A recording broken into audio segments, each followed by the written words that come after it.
Hi guys, in this video I'm going to show you how to download Instagram photos for free. Very easy, very simple guys. Let's launch the Instagram app first and try to find the picture that we want to download. For example, over here, let's say we want to download this picture over here. All you gotta do is to click on the three dots on top of the picture, top right corner.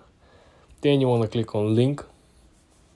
This way we're just going to copy the link from the picture on our clipboard. Then I want you to go on Google Chrome and look for this app over here. There's two options. First, you can use the inflag.com or you can use snapinsta.app. Previously, I've been using more snapinsta.app, so this example I will proceed with this.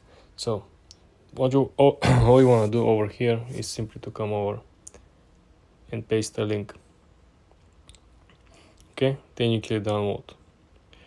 Usually it takes a couple of seconds. There you have it. This is the image that we copied. This is the image that we want to download. All you gotta do is then click download the photo, and it's simple, it's easy, it's free, and this is how you download photos from Instagram. For more tips and tricks like this guys, subscribe and follow for more.